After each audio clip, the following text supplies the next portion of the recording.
Yeah,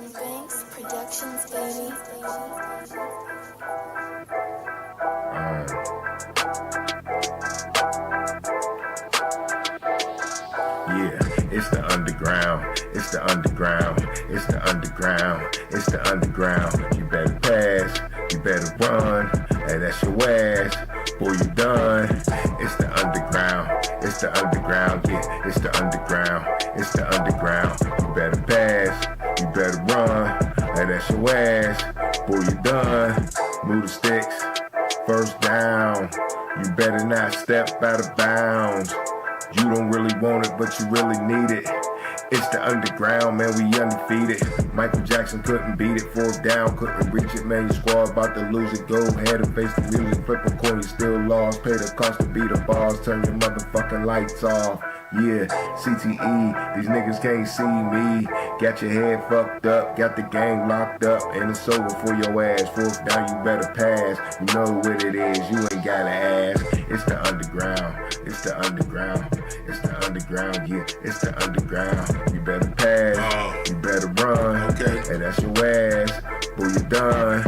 It's the underground, it's the underground, yeah, it's the underground, it's the underground. You better pass, you better run, and that's your ass. Boy, you done.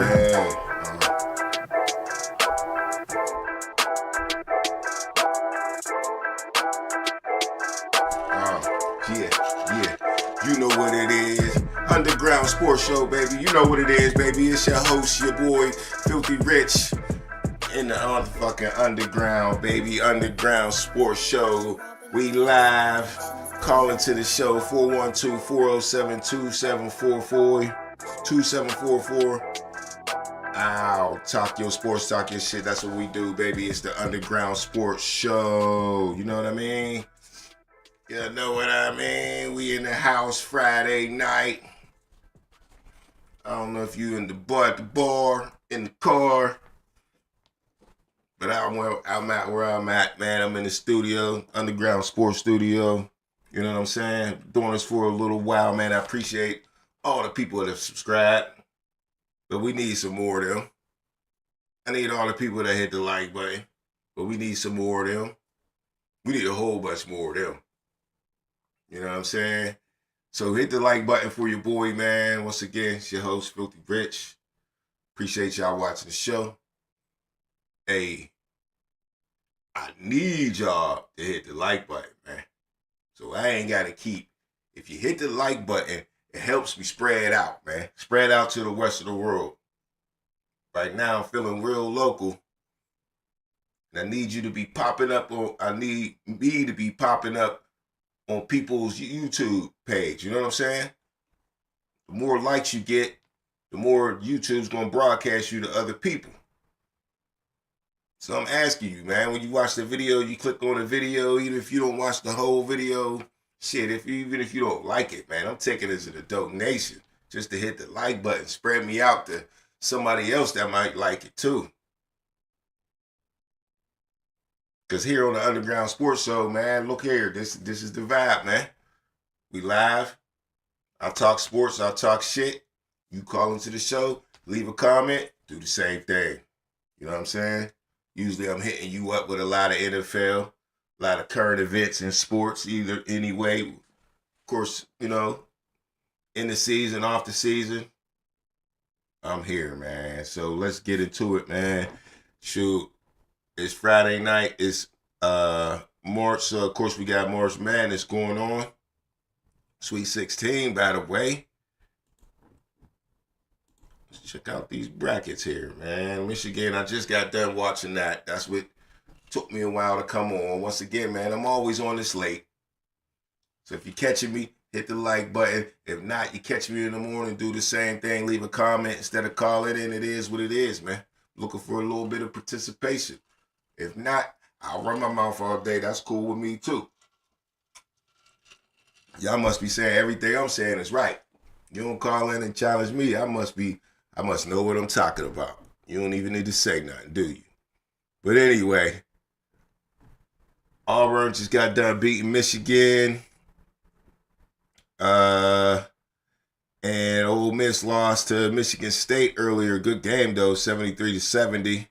I missed most of that. I seen some of it though. I seen Richard Jefferson's not Richard Jefferson, it's what's his name? That went to Michigan State. Richardson, yeah. Richardson used to play for Golden State, doing all the dunking. He was in the dunk contest and all that. His son don't look not Nike, but he out there, man. Same last name, Junior, matter of fact. And yeah, Michigan State steps up again. It's his freshman year, and that's I think when Richardson they might have won a championship their freshman year. They were saying.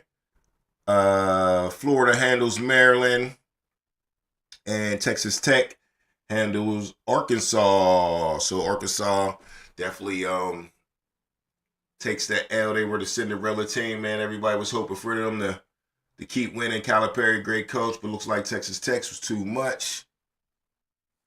And they match up with Florida. All right.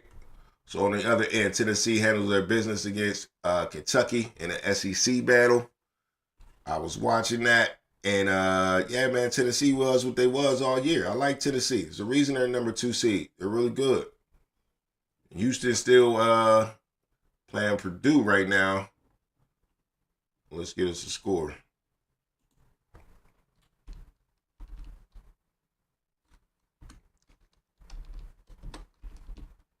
Let's get us a score. 56-50 Purdue. Purdue's definitely hanging in there. We've been watching that on the ticker the whole time because I was watching Michigan choke kind of against Auburn. Auburn had a lot of turnovers, kept Michigan in the game. Michigan kept giving them the ball back, man. So that's kind of what I mean by choking. Michigan had their opportunities and didn't take advantage of it. But right now, lined up for the Elite Eight, Florida, Texas, Auburn, Michigan State, Duke, Alabama, and we're still waiting on that Purdue win. See what's gonna go down there. Hold on, got it right.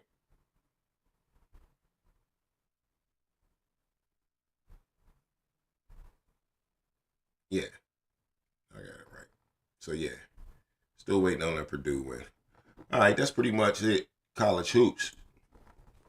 Ain't got much more for you there. You know what I'm saying? Let me get into a little bit of everything, man. I'm calling this right here, man. It's like the versus show right here, man. We got a lot of beef out here right now, man.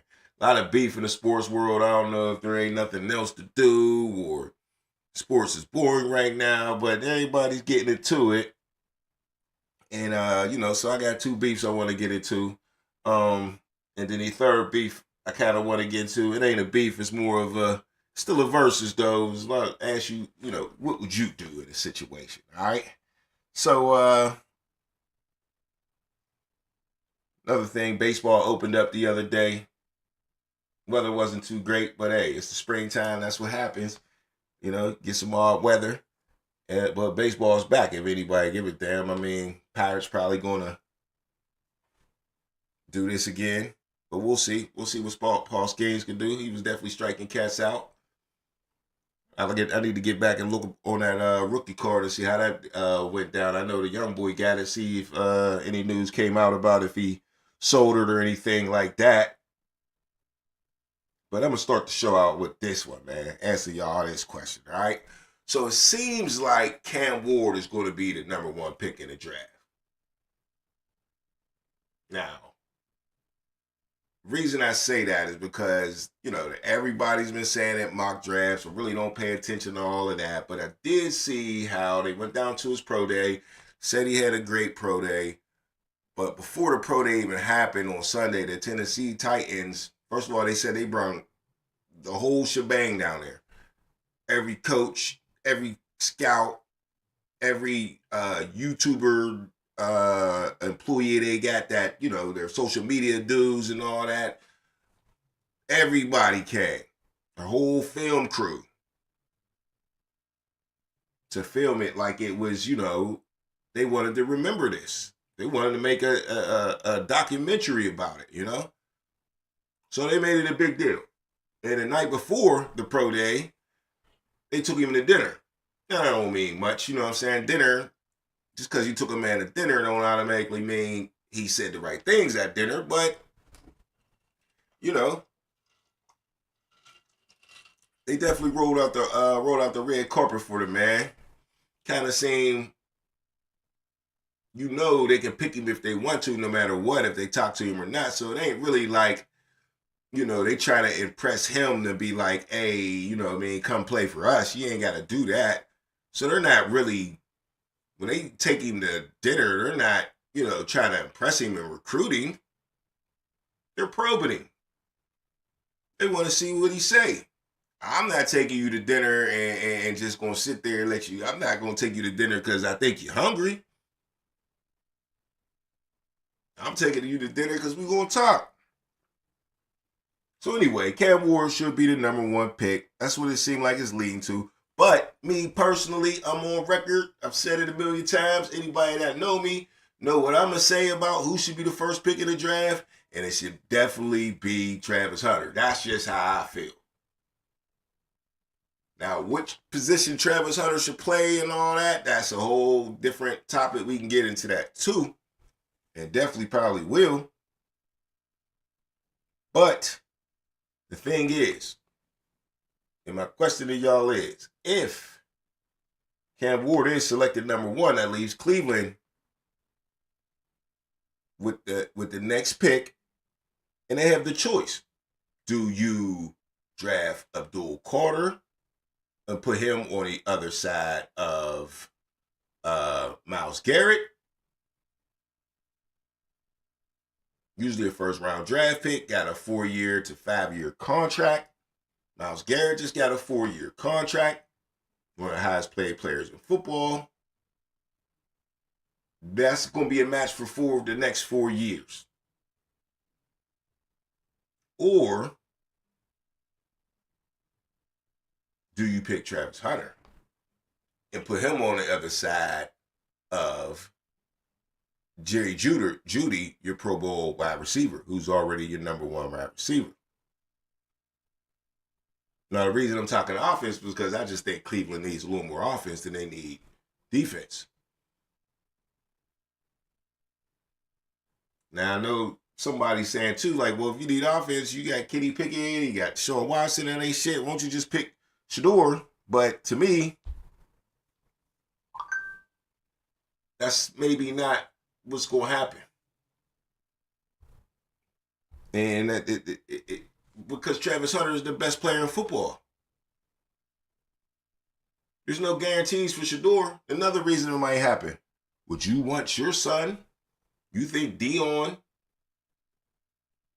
is going to let Shador go to Cleveland? Not the Cleveland Cavaliers, not the Cleveland Browns, who's known to fuck it up. Definitely known to fuck it up at quarterback. Or do you think that's the plan for Dion? First of all, Dion already said the Giants will be the great landing spot for my son.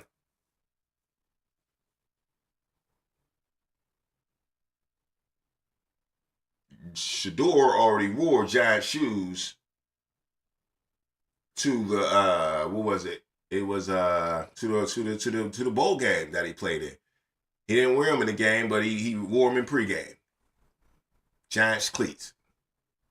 So they already skipped over mentally. The father and the son already skipping over the Browns, bruh. So don't give me this Shador saying they need a quarterback. Now, let's do this next year. Or pick somebody else other than Shador, and you ain't got to do that at too. So you got Abdul Carter and Travis Hunter. Once again, hit me up. We live, 412-407-2744. Leave it in the comments. What do you do? Now, personally, like I said, I'm picking Travis Hunter first, and the reason I'm picking him first, because if I'm Tennessee, I need to get it on the map. As bad as the Cleveland Browns are, they're still on the map more than the Tennessee Titans. Tennessee Titans been to a Super Bowl, lost, Eddie Jordan, but still nobody gives a fuck about the Titans. They just don't. But if you put Travis Hunter on that team, all of a sudden everybody give it down. All of a sudden your 10-year-old son wants that jersey. If I pick Travis Hunter and I'm Tennessee, I'm getting all new jerseys. Because we're gonna be lit. We're gonna be on TV. Travis Hunter's gonna get you on TV. So this is one of the things I keep telling people is as a GM, your job is not only to build a roster, a successful roster. Your job is also to make sure your owner makes his money.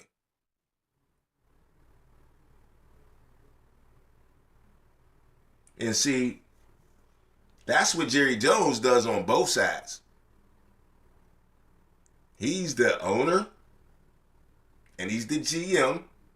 If it ain't him, it's his son with him, and they making sure they make their money no matter what. Do we want to win the Super Bowl? Hell yeah.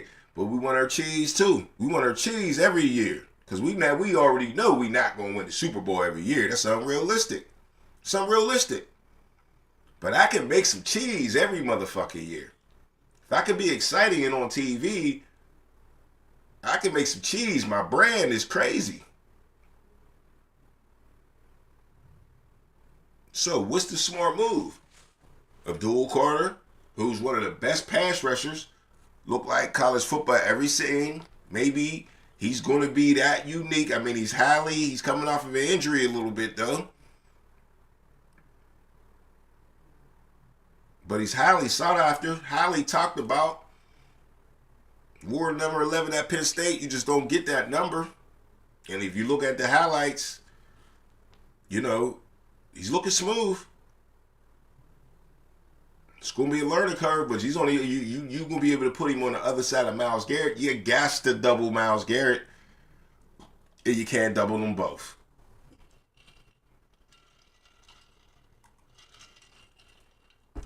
A lot of people want to compare him to Micah Parsons. I don't.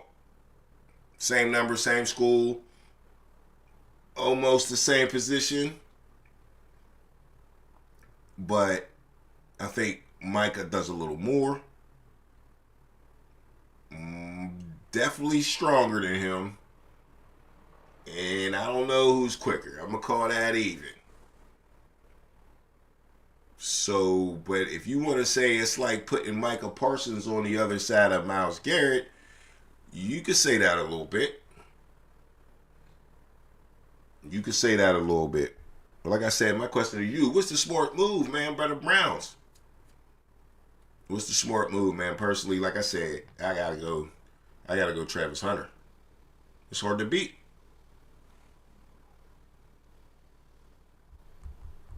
It's hard to beat. All right, man, give me a second. We move on a little bit here. Something up next for y'all. A little more beef going on all over the place, man. I tell you.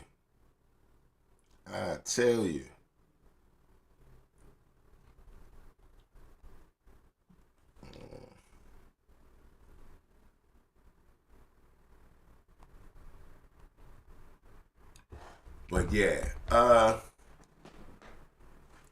next, man.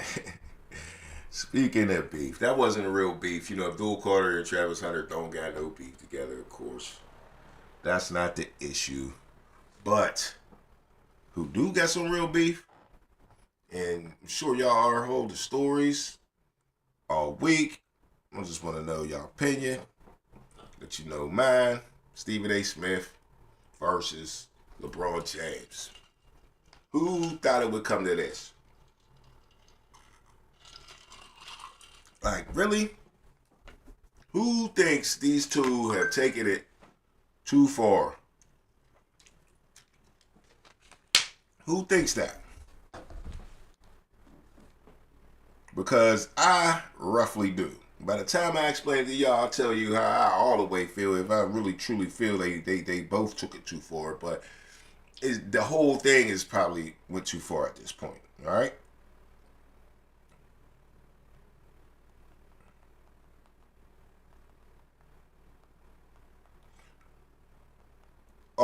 Already probably went too far. Okay. So the thing to me is, you know, LeBron ain't wrong for protecting his son, all right? But I'm sure maybe some of y'all think he is. Because there was a lot of y'all at the time that kind of agreed with Stephen A. Smith, the angle that Stephen A. Smith is taking. And it's the angle that he's taking that I think is disrespectful to LeBron.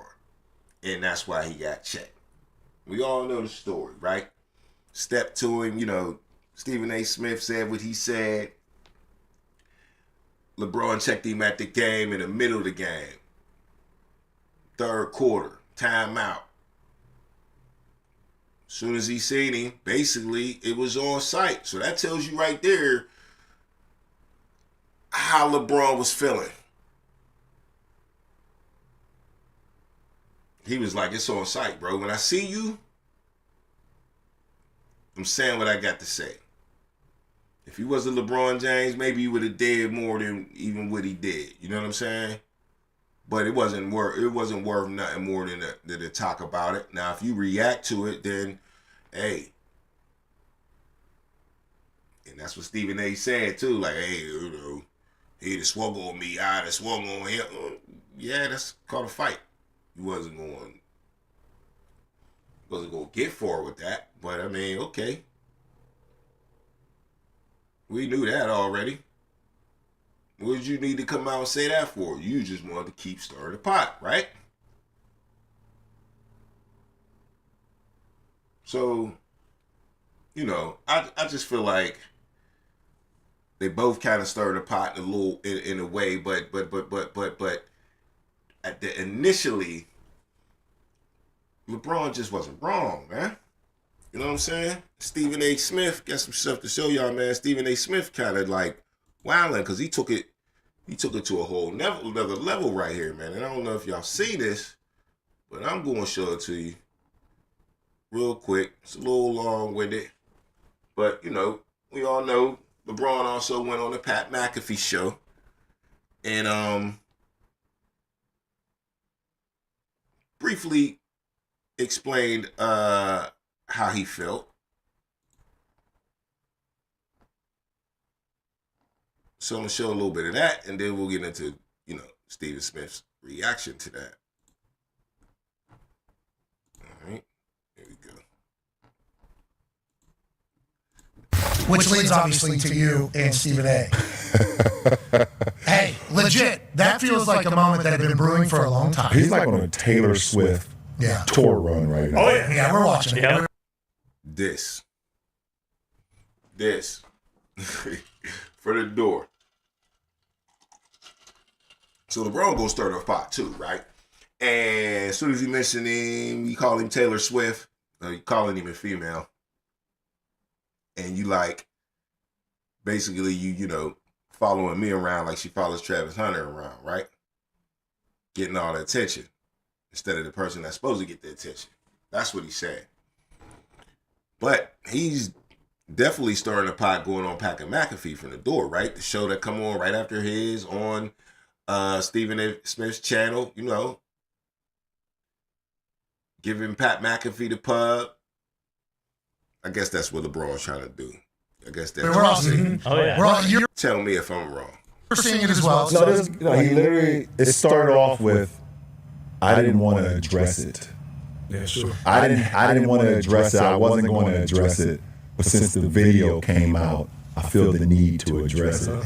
Are you kidding me? If there's one person that couldn't wait till the video to drop so you can address it, it's your ass. Like seriously, it's, and like another, he completely like missed the whole point. The whole point. never would I ever not allow people to talk about the sport, criticize players about what they do on the court. That is your job to criticize or to, be in a position where, okay, if a guy's not performing, that's all part of the game. That's all. To me, that part is important to this little snippet. And I'm going to keep stopping it because YouTube like to, you play other videos and stuff like that. They like to flag you, whatever. You let them play too long. So, I heard if you cut it a little short or stop it, pause it every now and then. So you got to deal with me talking through the video. But anyway, yeah, I think that's important the way LeBron, Tony Miller, I don't know. Just criticize basketball, bro. Just criticize hoops. All part of the game. But when you take it and you get personal with it, it's my job to not only protect my damn household, but protect the players. When you see a car, you can find it on Auto Trader. Shady. Commercial.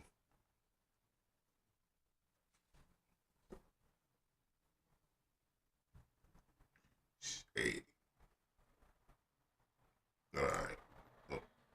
So that's pretty much it from LeBron right there. He felt like he got to protect not only his son or players. If you get personal, that's what he's going to do. That's what the leader's supposed to do.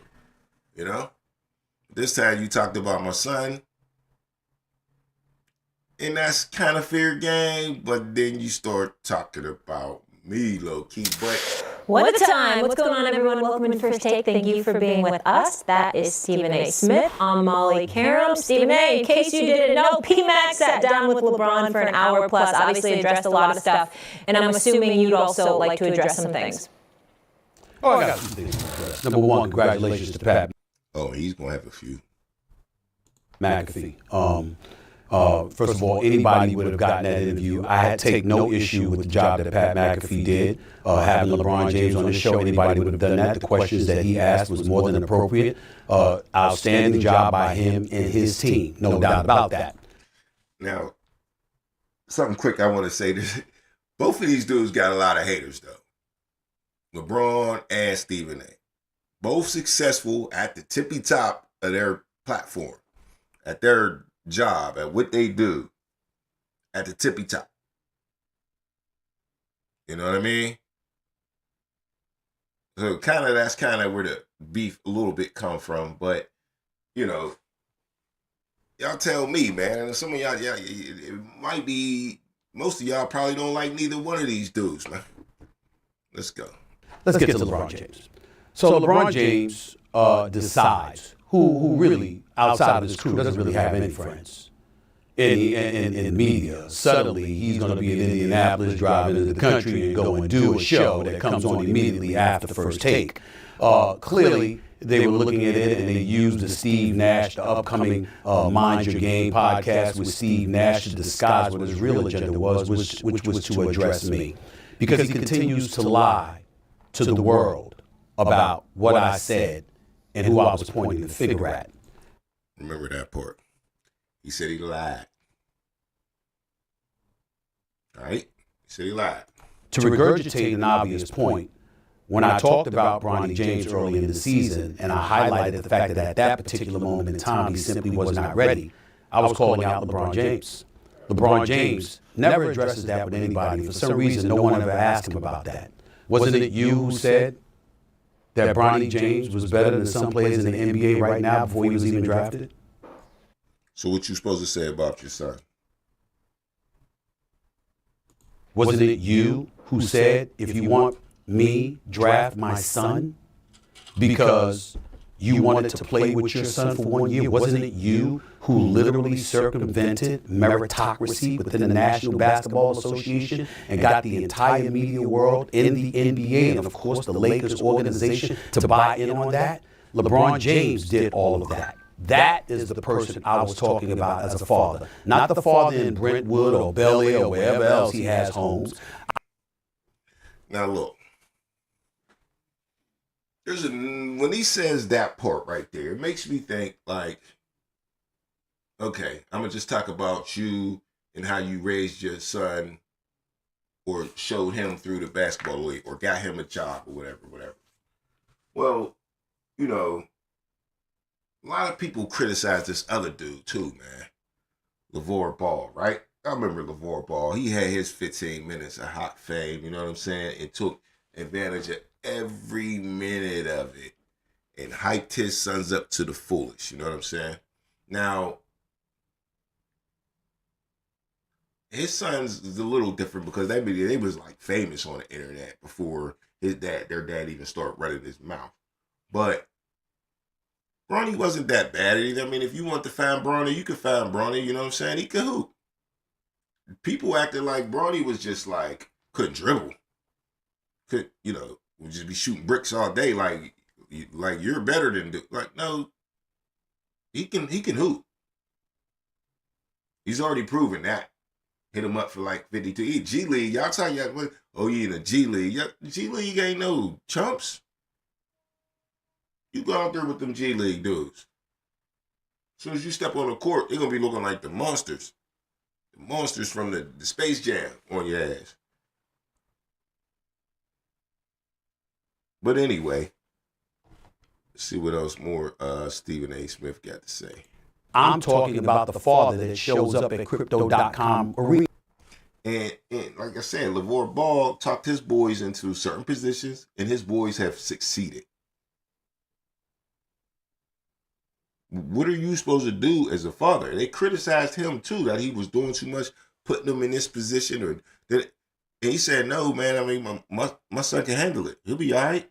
If he can't handle it, he just can't handle it. Then you take that L. We're not scared to take an L. We're not scared to put ourselves out here and saying that we can do it." LeBron James is a confident person, I'm sure. To some people, he's the best basketball player ever. On that note, let's keep listening.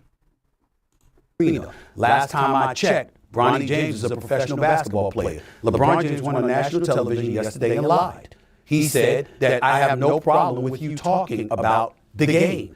What did I say about Bronny James other than at the time he wasn't ready? That was it. I said nothing else. So if that's the issue, and I pointed to LeBron James and the fact that you've circumvented a meritocracy just to get your wish at the expense of the credibility of the league in a lot of people's eyes, that's talking about you. That's not talking about your son. And then he goes about the business of taking it a step further. First of all, let's understand something to the viewing public in America and beyond. This was planned. Rich Paul was on Pat McAfee's show about 10 days earlier or whatever. So he's saying that he told LeBron, I'm talking about you. I'm not talking about your son. I'm talking about basically, low key, how you raising your son. Whatever you do, that's just, how you raising your son. So still my son's name is in your mouth outside of basketball, because that's a connection right there. You know what I'm saying? It's a connection right there. And we're going to keep that pause right there, because I'm going to go back to the first comments Stephen A. Smith said. And y'all listen, y'all tell me if I'm wrong the way he's coming at LeBron, because sometimes, you see something once, you might have seen it twice at the moment, and you really kind of like forget about it. But let's go back and, see who's tripping. Hold up. All right, check this out. I'm really, really trying. Now, like I said, this is the first time. And look how his demeanor is from the door. He already know he half cocked. You know what I'm saying? He already know he half. I might be fucking up. Let me see. Hate to talk about this, but yeah. All right. Am I tripping or not? I'm really, really trying to be as respectful as I possibly can be towards LeBron James. I am pleading with LeBron James as a father. Stop this. don't need to do that. You don't need to do that. If he sucks, you should have just talked about how bad he was. You don't need to bring his father into the situation. Now you making it a family thing and not a basketball thing. Just that quick. 19 seconds in. Let me go back to the beginning and let it tell me if I'm tripping. I'm really, really trying to be as respectful as I possibly can be towards LeBron James. I am pleading with LeBron James as a father. Stop this. Stop this. We all know that Bronny James is in the NBA because of his dad. The first game of the season, opening night, the Griffies in attendance, father-son duo playing in an NBA game for the first time, an absolutely positively wonderful story. And then reality sets in. We love what we're seeing from him in the G League because that's where you belong. As you hone your skills and you get better and you legitimately earn, which I believe he has the potential to do. I am rooting for Bronny James. It would be cruel to root against him. He's a wonderful kid. I wish him nothing but the best. But he's LeBron James' son. And everybody knows what attention that brings. Molly, Doggy, put them up on the screen because I want to see their face when I see this. Right now, Bronny James is averaging 0.3 points, 0.3 assists, and 0.4 rebounds. You know what people are saying. You know what they're going to do to this kid. You know what these numbers mean. Now he's trying to tell him how to raise his kid. LeBron don't care about none of that. You do. Don't worry about what me and my son doing, bruh. That's what he's trying to tell you when he told you. Keep my son's name out your mouth. So, you ain't say nothing then. Then you get back on TV and you be like, oh, well, I would have told him. Well, you would have told him what? He was talking about him? Yeah, that wouldn't have worked neither. Because don't talk about me as a father neither. If you connecting the fatherhood, that's connected to my son. You saying something's wrong with my son, and there's something I'm doing wrong because there's something I'm doing wrong. So you attacking both of us now, but you still attacking my son. So it don't matter. People are sensitive about their kids. We all know that at this point. This ain't when you grew up, dog. That man ain't your age either. He just let it go. The boy's in the league. He got the job from his dad. Everybody already hated on that already if you was going to hate on that. It's already been done. What you bringing it back up for? What you bringing it back up for?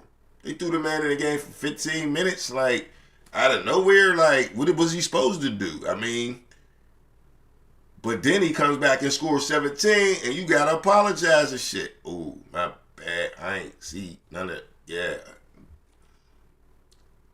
Even I seen potential. You supposed to be the $1 million man at ESPN.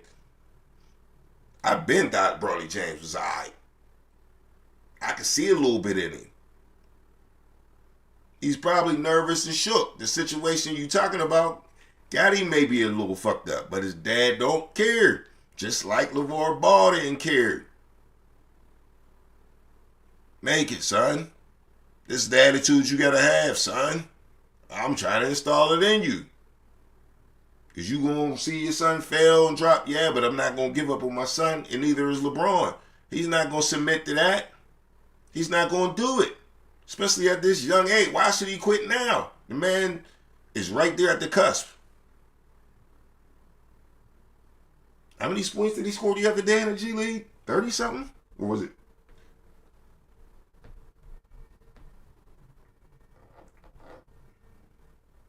see.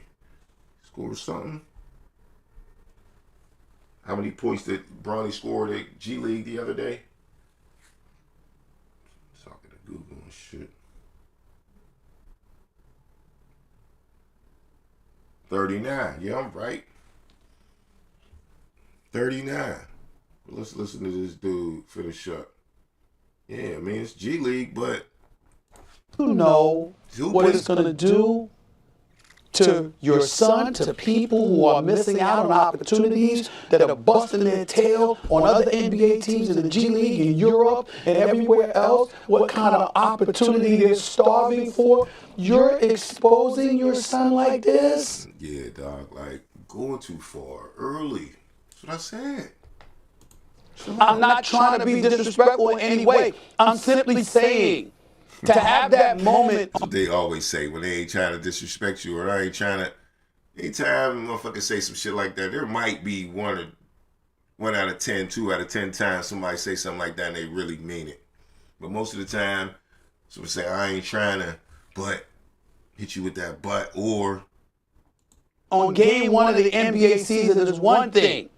To propel it to a point where he's on the bench, he's in uniform, he's taking up a roster spot, and now you're giving him time in the first quarter, and you. who else is playing? Taking up a roster spot. It's hoops, bro. It ain't football where you gotta use everybody on the roster. It's hoops. You got 11-man roster. 11-man ain't seeing shit but practice. So why do it matter who it is? Again, you reciprocating what the haters were saying. It don't look good. And Bronny checked you. Once again, I still think Bronny got a little, not Bronny, LeBron. He still got a little messy going on the Pat McAfee show and all that. And, putting up the post where, showed him hitting the little slow uppercut, you know what I'm saying? He made an excuse for that too. Oh, I was going through losing some weight or something happened. I was coming back from an injury. Nah, dog. But anyway, I think LeBron wins this versus right here because it's like, man, you disrespected you disrespected him, and you can't tell somebody how they should feel. You know what I mean? It's like the doctor. They can't tell you how bad your shit hurt. That's just something that you say your shit's a 10, it's a 10. So you can't tell somebody how to feel because everybody feel different about certain shit. And you coming at my son through me, I had to at least say something to you, bro. Don't do that shit no more, basically. So it's like if it was my wife and you come to me, man, you shouldn't talk to your wife like that. You shouldn't treat your wife like, man, look, dog, keep my wife's name out your mouth.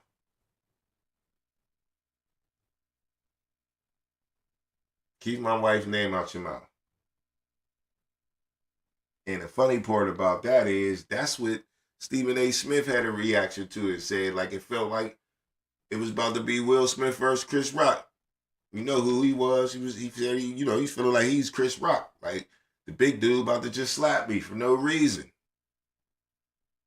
So you even compared it to a wifey situation. Because you ain't supposed to do that. Unless that man is your cousin and it go way, way too far. But I mean, people like that are supposed to be like son, father, talk to somebody like if I know somebody that's wilding out and I know his cousin or something like look, bro, I see some shit, man. You might want to talk to your cousin. I ain't gonna say nothing to you. That's your wife. Damn sure ain't gonna get on public TV to the whole world tell you what the fuck to do with your son. I'm not doing that. I'm not doing it. And that's what Stephen A. Smith did. He was dead wrong for that shit, man.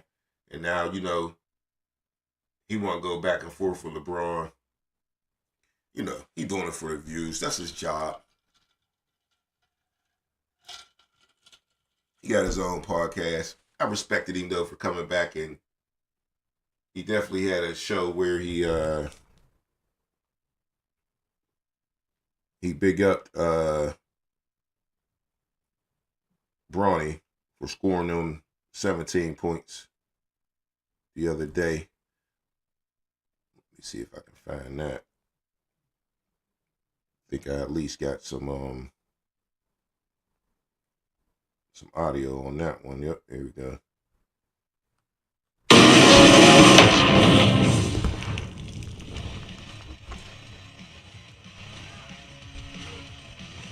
Welcome back to Stephen A. Smith Show. Let's get into some NBA and some injury news that could affect the Western Conference playoff race. That's because Steph Curry went down with a pelvic contusion in Golden State's State Warriors.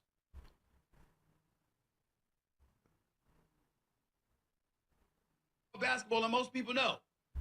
Here we go. The basketball savant. I'm not going to hate. I'm going to call it like I see it.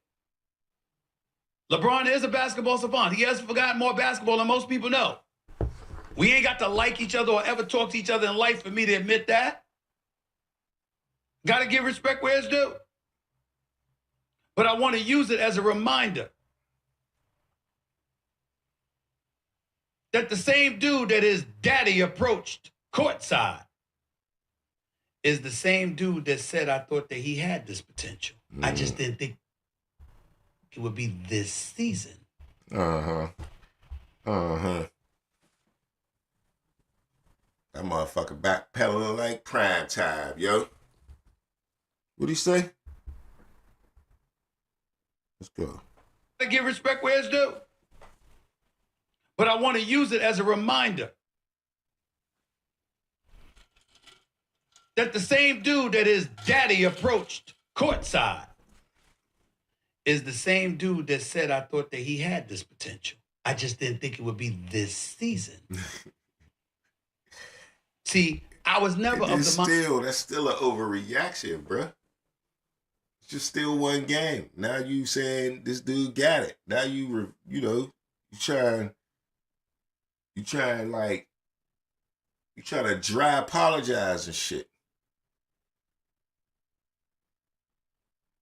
Come on, man. Hey, yo, it's the underground, man. Hit the like button, man. You watching live or you watching the video later, man. Hit the like button. Represent the channel, man. Support the channel. Or, definitely hit the subscribe button, man. Make sure you hit the notification bell so you can know when I'm on, man. Sitting here talking about your boy Stephen A. Smith, man. Put it, that's what you do when you talk a lot, though. You put your foot in your mouth, I said that Bronny James would never make the NBA. Go back and look at the clips. I said he got a chance. He just needs the right tutelage or whatever. Evidently, he's getting it. J.J. Redick can teach. His coaching staff, Nate McMillan, Scott Brooks, and others can teach. Apologizing to everybody. Being in the G League, whatever staff the Lakers got out there in the G League, they can teach. And LeBron James certainly can teach. Bronny James, I watched him last night. Wasn't bad. Wasn't bad. Looked like he belonged. Looked like he belonged. We're going to keep the same energy. When he plays well, we're going to give it to him. When he does it, we're not. You see how that works? That's what covering the league is.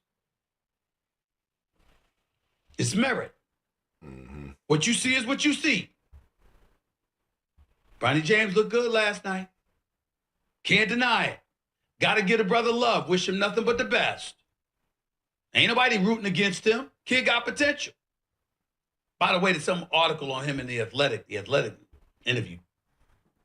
Anyway, I ain't done with Stephen A. Smith yet, bro. My bad. This taking too long for you. You think I'm on this subject too long?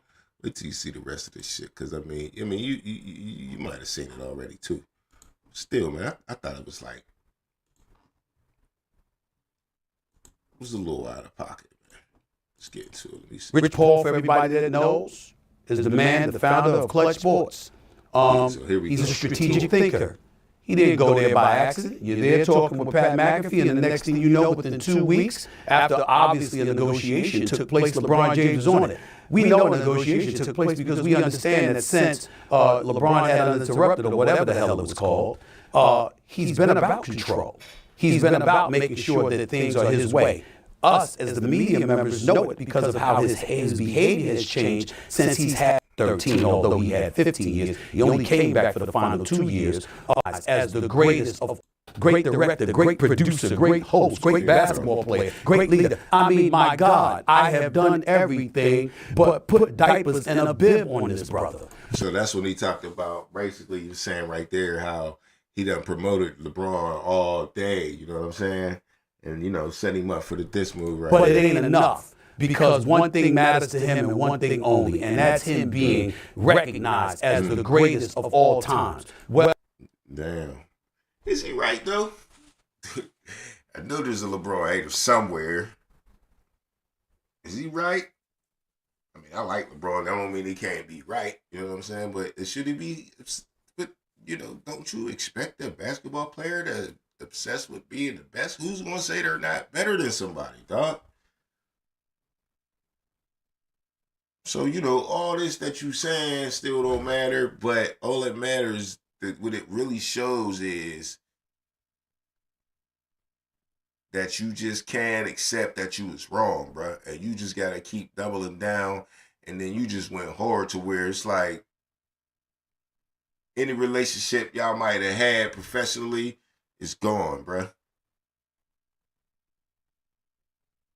I mean, not that you can never, you know, be around a man or nothing like that, because that's going to happen. But as far as, you know, we cool, we work together on this, that, I mean, but you know, it's probably going to work for Stephen A. Smith too. Being a bad guy ain't never been a bad thing, bro. No shit. well, you're not in my book. That belongs to Michael Jordan. Where would I get that from? Let's count the ways. He said Michael Jordan's the GOAT, bro, not you. So we have a situation where we're looking at LeBron James breaking all these records and we're conveniently forgetting that he's in his 22nd year. But Jordan did all of this pretty much in his first 13, although he had 15 years. He only came back for the final 2 years because he wanted to be an owner, and part of the stipulation with Abe Pollin, then the owner of the Washington franchise, was that he be a part. That's still an Michael Jordan is 6. LeBron James has 4. He does have as many finals losses as Michael Jordan has wins. He has 6 finals losses. So he just keeps going on, ripping on LeBron. Fast forward a little bit here, about 30 seconds. Pooping on my son because we over FCC Airways. You can't be doing that. I didn't know what he was talking about, so it threw me off. Had he came up to me and said, what the hell are you doing talking about me as a father, I would say it's because of what you were doing with your son on the basketball court for public consumption. And you still would have got, dog, you would have made it worse. That's why you didn't say that. You knew what this motherfucker was talking about. At least you should have. If you didn't, you stupid. You ain't from the hood. You ain't from New York like you be saying you is. So don't play dumb. People hate it worse when you play stupid. It's worse. So now you playing dumb. You know what I mean? And LeBron, just take the high road, man. Go ahead, just do you. You know, he been eating off you. That's what he do, man. Just let him eat off you. He's eating though. Don't get it twisted. It's not a bad job eating off of the, you know, NBA LeBron players, but you know, LeBron got to be in his head, man, instead of being in, you know, he just jumped into father mode. When you go back to father mode, you go back to any other human being, man. You really do. Sometimes you got to sit back and think who you are, and is it even worth me going back and forth with this dude? All it do is help that dude. It don't help you. And we all know that's real shit. All right, man. Hey, it's the Underground, baby. Appreciate you watching. Hit me up. You know what I'm saying? It ain't over yet, though, but it is halftime, man. Water break. You know what I'm saying? We'll be back in a minute. It's the Underground. You're listening to a Robin Banks Productions, baby.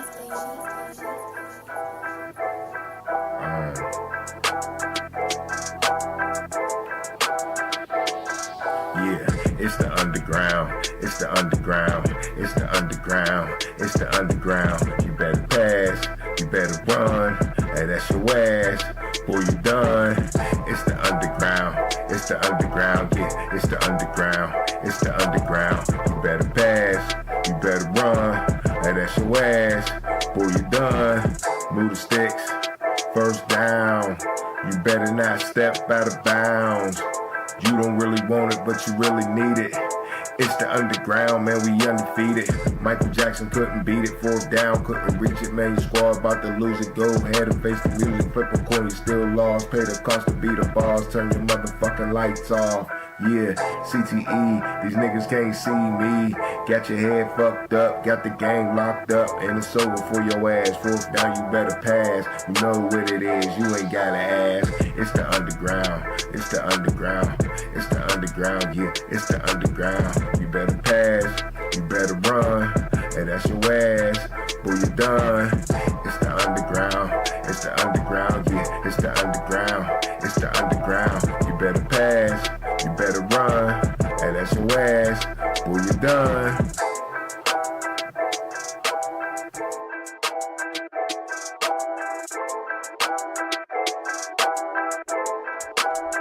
Yeah, you know what it is. Wow, that was halftime, baby. Got a little bit more for y'all. Underground Sports Show, bro. Hey, hit the like button, baby. Turn me up. Hit the like button. All right, man. Like I said earlier, this is the Versus Show, man. I should have put that in the title, but, you know, I got a lot of verses today, man. A lot of verses, 2 more verses for y'all.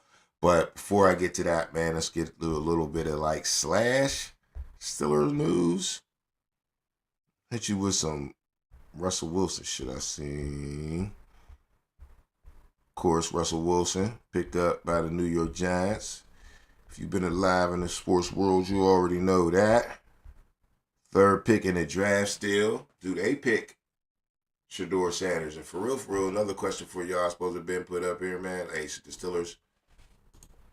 Oh yeah. Do the Giants still draft Sanders? And should the Steelers keep a trade George Pickens? All right. So leave that in the comment, man. Tell me what you think. Call into the show. It's a maybe for me, though. So let me know if I'm tripping. Y'all want to keep this so-called dynamic duo together? We don't know yet, right? But anyway, we talking Russell Wilson news. And Russell Wilson basically says, oh, shit, my bad. He basically says he expects to be the starter for the New York Giants. And why not, man? I expect to be the starter, come here and ready to rock and roll every day. Wilson said Wednesday on Zoom news conference, be able to lead. I think this team's really looking for somebody to lead them in every way. All right. Wilson joins a Giants quarterback room that already had Jameis Winston, Tommy DeVito. Wilson got signed for 1 year, $21 million, which is, you know, starter money these days, especially somebody like him. You expect him to play if he's making that type of money. So that's another reason for him to say, hey, I expect to be the starter. But he's also said, I'm expecting to come in there and be a starter and earning every day because your mentality and your approach. Wilson said, I just believe when you play this position, my goal every day is to step on the field and help our football team plan and ultimately to be the best in the world and be one of the best you can do it, and think that my mentality I think that's my mentality, understanding that. I'm excited about the opportunity every day. All right, man. Look, Russ wasn't that bad. What do you think, man? Are they still going to pick Shedeur Sanders or not? And is Russell Wilson going to be a very, very expensive backup? Not totally again. He almost got the bench in Pittsburgh. A lot of people think he should have never got into the game. But Russell Wilson had a good season, man. He had some decent stats, man. He could have threw a little more touchdowns, but, you know, first year on the team, coming off of an injury, that season, not coming off of an injury like last year, nothing. He came off of an injury that he just suffered in the preseason. So he wasn't 100%. Probably not all year, for real. And Russell Wilson gutted it out. So my thing is, that's why I keep connecting to Travis Hunter to this, is like, do you just pick up Travis Hunter and put him on the other side of Malik Harris and run with Russell Wilson right now? You know what I'm saying? Russell Wilson was a good quarterback last year. If you look at the statistics, took a little too many sacks here and there, but there could be reasons for that. A lot of y'all don't like the O-line either. And a lot of y'all didn't like the receivers who didn't get open all the time.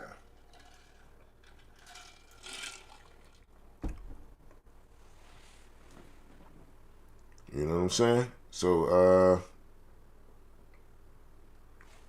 that's it pretty much about all I had about Russell Wilson. I just think if Travis Hunter's sitting there, you might want to get a guy like that on your team and just go ahead and run, spend that money with Russell Wilson. You're real cheap, and then you got money to spend in some other places the next 2 years. Not a bad idea at all. But what else wouldn't be a bad idea is just bringing Shador in there to play quarterback with Russell Wilson. Maybe sit the bench still.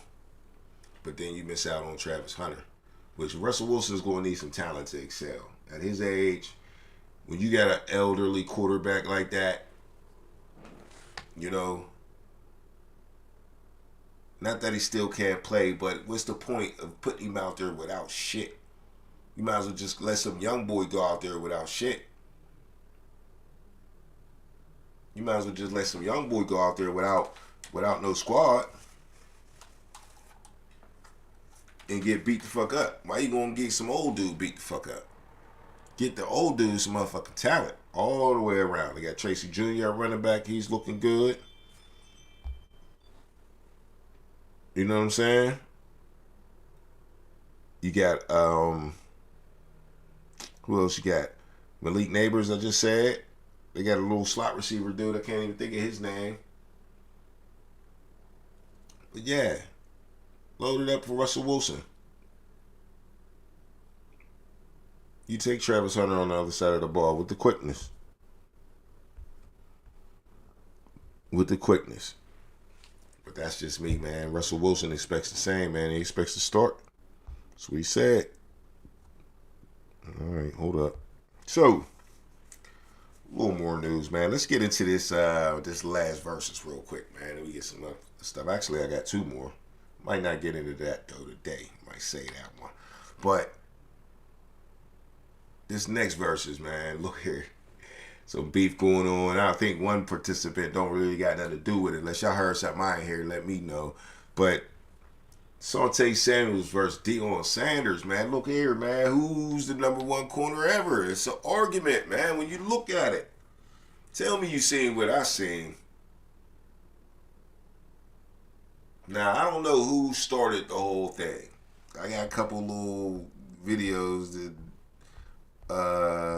where I just got the audio, but still, for whatever reason, whoever said, Deion Sanders is the best quarterback, or Ncaa Samuels might be the best quarterback ever, and it just, got my man Shannon Sharp up in a stir. We found the audio, got my man Shannon Sharp. Nobody will ever say Ncaa Samuel and Deion Sanders in the same breath. You are fabulous. That's pretty harsh for the door. Nobody will ever say Ncaa Samuel and Deion Sanders in the same breath. You are fabulous. That's the damn dog in the same breath. Sometimes, man, you see, Shannon's good. Shannon always talk this shit. But Shannon belongs in that media world because he goes, he goes above and beyond sometimes too. And Chad sometimes just be looking at you like, damn, you said all that? But anyway, greatest corner to ever put on pads or helmet. The lockdown, where you think this term came from? Where you think that term came? Ocho, do you realize where that term came from? Yeah. The cover corner, the shutdown corner, the cover one side of the field. Asante Samuel, you dropped the ball on this one. Although these numbers. Now that's just some dude talking after it, but yeah, man. Hey, Shannon's pretty strong with. Hey, you ain't even in the same breath. You ain't even in the same breath. And to my Asante Samuels fan, it's like, hold up, hold on. If you believe in Asante Samuels, like some of y'all might and don't even know at this point, Asante Samuels was a dog. If you watched any football for years, you watched the Patriots, you watched the Eagles win Super Bowls, dog. Okay? Repeat the stats. Okay? Because dude was about to say, you dropped the ball on this one, Asante Samuels. You ain't coming close to Dion. It ain't all about the stats, or your stats ain't really adding up the right way because you played less games than him. Okay, you making a point. Dion played $188. That's how many games Dion played. Asante Samuels played 153, which is like 30-something less games. Well, that adds up to what? About 16 and 16 is 32. That's 2 seasons. 30-something games. 2 season difference. Had 2 less interceptions. Dion had 53. Asante Samuels had 51. Okay? Short 30-something games. Dion, 3 playoff interceptions. And Asante Samuels got 7. Asante Samuels got 7, and they both matched up with 2 Super Bowls. Come on, dog. Like, the stats say, low-key, I had a better career than you. That's what the stats say. But this is what makes me go, this is what I'm trying to say about Travis Hunter in this Cam Ward shit. Don't let me go too far, but it was because of Dion had the limelight, bro. He was prime time. And he also did it in the right generation. That'd be my argument about the Jordan thing, too. Jordan was sitting in the sweet spot to where he was the only player developed to that level. Now, all these dudes in the NBA can do all the moves Jordan used to do. That ball might not go in as much. We all know about the shooting percentage type thing. That's different. But we talk about the athleticism of these dudes that you got to compete with. The last dude on the bench is that dude still. And Dion played in an era where, you know, it wasn't the same quarterbacks as in the era Asante Samuels was in. It wasn't the same receivers. They just keeps leveling up. That's why I say Travis Hunter, play offense, dog, because you can be Jerry Rice. You cannot be primetime, bro. It's not going to work. There's too many of you on the other side of the ball. They gonna get theirs. Now, when Dion was out there, the whole mentality was fucked up. It was like, well, coaches would be like, don't even throw the ball over there because that's Dion. Like, they're not doing that to nobody no more. It is not because the corner ain't good. They just not going to respect nobody to that point to where I'm taking a whole side of the field away. No offensive coordinator is going to let you do that. No good quarterback. There's too many good quarterbacks. And if you let a corner be able to dictate your offense like that, you're not good enough quarterback to play in these days.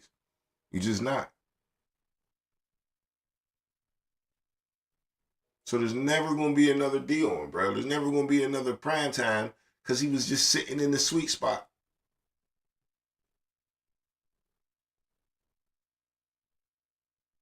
Now, I ain't saying Prime wasn't that dude. Don't get it twisted. Don't catch me saying that. But we talking about him versus Asante Samuels, though, bruh. Asante Samuels was a boss. He was snatching shit, take it to the crib, just like Dion. I just think there was better quarterbacks around. He did it more in the playoffs. So he allowed to talk his shit too. And speaking of that, that's what I'm going to let him do. I'm from Lauderdale. I don't know where everybody else from, but I'm from Lauderdale. We don't get down like that. Y'all think I'm just supposed to sit here and believe that Deion Sanders, a.k.a. Primetime, is the greatest corner to ever live, and nobody shows proof of anything in the past, in the history, his stats. You could show some highlights of what he did, and it looks pretty and whatnot. Yeah, I give him that. But y'all want me to believe he's the greatest player to ever live and the greatest cornerback to ever live, and nobody can ever be better than him? Man, get the fuck out of here, man. This ain't about respect. This ain't about big names. I'm simply comparing best seasons. Nigga, what? The most interceptions he had in the year is 6 or 7. I had 6 or 7 interceptions in a year, 3, 4, 5, 6, 7 damn times. What we talking about here? My 5 seasons against his whole career playing cornerback. Yeah, big talk. This big deuce here. Yeah. Don't come in talking about how good somebody was without showing the numbers and the facts, because I could show you that. Can't nobody talk that shit like me, boy. You crazy, boy. Let's make sure we add the playoffs in this too, because I noticed he didn't have no playoff touchdowns, and I got 4 of them. I got the record. That means a lot. In big games and taking your team to the Super Bowl, I'm picking the ball off and taking it back to the highs. You hear me? And of course, Shannon Sharp, you're going to side with your boy Deion Sanders just out of mutual respect. And we know Deion would get mad at you if you didn't show him that respect. So that's what you have to do, because you can't handle your partner getting mad at you. I'm from So what they say said a lot, dog. So obviously that's a reaction to him hearing what Shannon Sharp had to say. I don't think Dion said nothing. I didn't hear that part. I don't know who sparked up the whole who's better than who anyway, for even Shannon Sharp to be talking about it.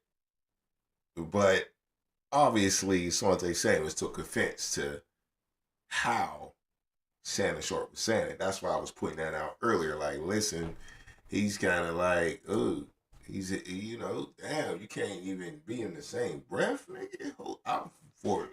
He just said, I'm from Lauderdale. Hold up. Lauderdale. Lauderdale. I don't know where everybody else from, but I'm from Lauderdale. We don't. He brought the Florida out of that cat. He heard that shit. Somebody said, oh, you heard what Shannon said? Oh, hold on. He been holding this in for a minute, probably. That's funny as hell. He probably been like, bro, I fucks with, when you play ball, you really know. You really know what's good. You on the inside. So he just holding tight, sitting back while Deion's all on TV, running around. They call him the best corner ever. Somebody bring up the topic. And I think Shannon Sharp kind of like got under his skin a little bit with the ain't in the same breath. Damn. That's harsh. But to me, man, who win this versus, man, you tell me if I'm tripping. But, man, hey, my man Asante Samuels was that dude, bro. A lot of people say, man, a lot of them interceptions, Dion, you got to go watch them. You watching highlights like Asante Samuels said already. Everybody look like the shit in their highlights. Their highlights get the reruns over and over. Because, see, this is what I always say about the Hall of Fame, too, man. The TV shit help you. You get on TV after, if you was a good player or borderline Hall of Famer, really good coach or something like that, borderline Hall of Famer coach, you get on TV afterwards and you turn into a media person, that extends your career. It keeps what you did in your career alive. Keeps people always remembering what you did, because they keep putting you in front of the TV.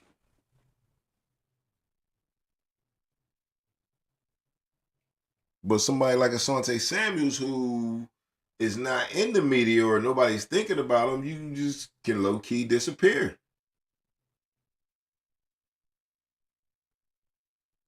But real football cats know that this dude was that dude. He got the right to talk that shit. Like I said, I'm from Lauderdale. That's what we do down here. And you ain't gonna sit here and tell me, because I got some homeboys right here that I know was raw. They'll tell me right now, look, when I seen you play, I think you was better than Dion. You played against better quarterbacks than Dion. You know what I'm saying? You was on elite defense too. You didn't have to go be a bounty hunter on good teams already to win your championships. You was built on your teams. Then you went and helped the team that never won a Super Bowl with the Eagles. So like, dog, like,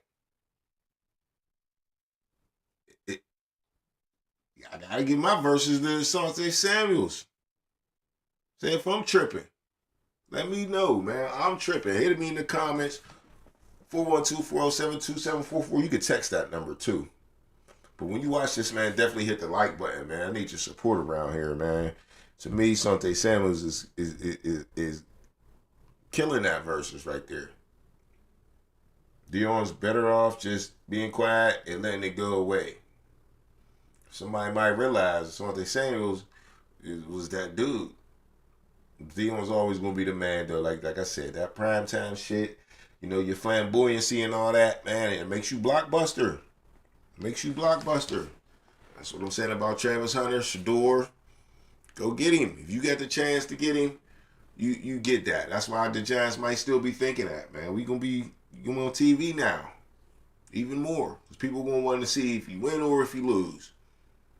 The haters gonna want to see him fail. And his fans gonna want to see him win. So it's gonna be must-see TV. Everybody else want to just see it just because everybody else is talking about it. You know what I'm saying? But all right, moving on. I got a little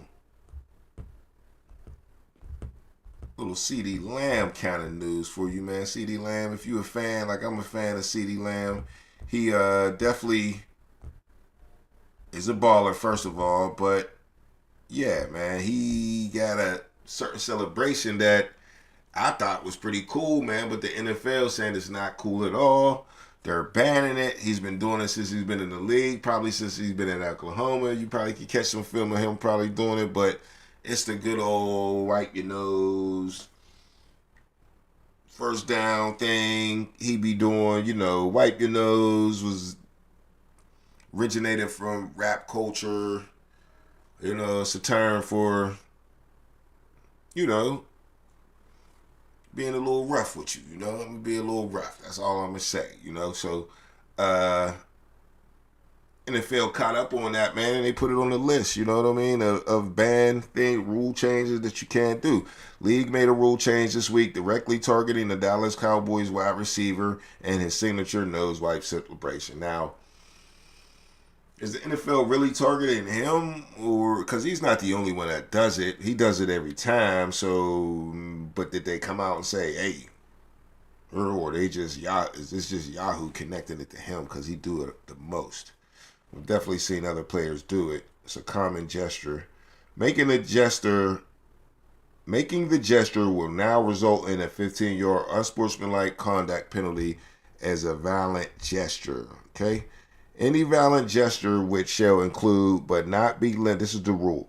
Any violent gesture which shall include but not be limited to a throat slash, simulating and firing or brandishing a gun, or using the nose wipe gesture. So they added to that rule, or an act of sexually suggestive or offensive. Okay? Rule 12, Section 3, cannot do any of that. No throat slash, no brandishing of a weapon, no nose wipe now, okay? Or sexual conduct. Won't be humping or nothing. So the nose wipe is a gang sign associated with the Bloods used to indicate someone is untrustworthy. Now, I never, hey, there's always something you don't know. You know what I'm saying? And I learned that right there. How true is it? I don't know, man. Y'all told me. I ain't no super big gangbanger or nothing like that. I know what the Bloods is. I know what Bloods are. I know Bloods all day. But I mean, I ain't never heard that was a Blood thing. But I could be wrong. It could be a Blood thing from one hood or one section or whatever. But I don't know. What city land from? Is he from some type of gangland or something? But as far as I know, I heard a lot of rap songs. Oh, wipe your nose. That means you might, hurt somebody or something. But they use words on TV all the time, and period, like, this dude is killing them. Killing them is like the number one. Oh, I'm killing him. I'm killing your ankles. I killed him. Smashed him. I don't really mean I'm smashing you. I'm taking it too literal. Of course I'm not talking about I killed you. Taking it too literal. I think sometimes they just go a little overboard with a lot of these, because they following us, man. We put everything, our culture, we put everything on Facebook and social media and all that, and now they just watching us, and they know what we talk about when we say certain things. And wipe your nose could mean I'm going to hurt you bad and make you wipe your nose. So is I killed him too. I'm killing these boys. That also could mean I really could kill these boys, but nobody. Come on now. So I just think it's overkill. They just gotta change rules to change rules. CD Lamb don't seem too mad about it. He said, shaking my head, I have plenty in mind when it comes to new celebrations, I guess.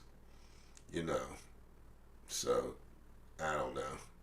They're definitely trying to, to protect their product, I guess. I don't know. Everything just can't go super soft.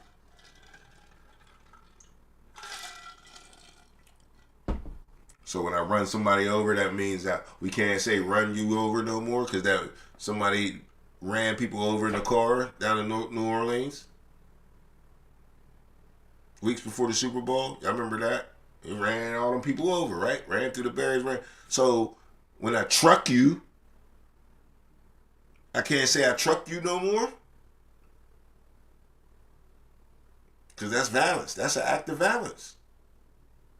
Come on, man. This can't be too fucking soft, man. This just shit's getting weird. You know what I mean? Shit's getting weird.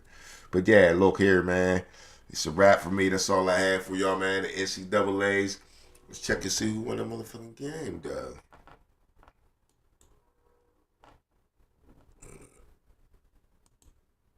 Purdue and Houston it was, right?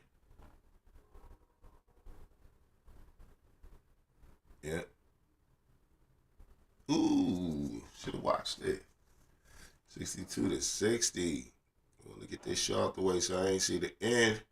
But I'll be checking that out, talking about that next time. Houston gets up in there with Tennessee, so it's set, man. Elite 8 is Texas versus Florida, Tennessee versus Houston, and Duke and Alabama, and Auburn versus Michigan. Ooh, 1-2, 1-2. 1-4 versus 1. No, my bad. A 1-3 versus a 1-2 too. So yeah, the big dogs is here. We knew the Cinderella story wasn't happening today. Early in the tournament, we knew that already. We'll see who's gonna be the powerhouse to do it. But yeah, that's pretty much it, man. Catch me next time. Like I said, hit the like button for your boy, man. Stop hating. Just hit it. It don't even cost nothing. Oh shit, it's free. Hit the like button, baby. It's the Underground Sports Show. Your boy, Filthy Rich. I appreciate y'all, man. Hit me up. Yeah, it's the underground. It's the underground. It's the underground. It's the underground. You better pass. You better run. And that's your ass. Boy, you done. It's the underground. It's the underground. Yeah, it's the underground. It's the underground. You better pass. You better run. And that's your ass.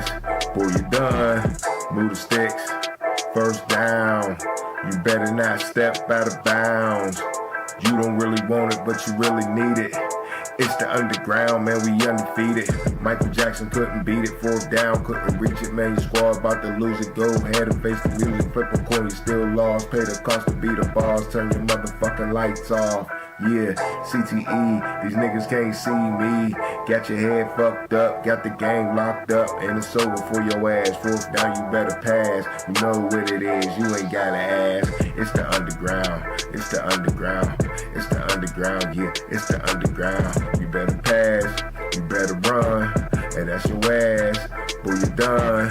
It's the underground, it's the underground, yeah, it's the underground, it's the underground. You better pass, you better run, and that's your ass. Boy, you're done.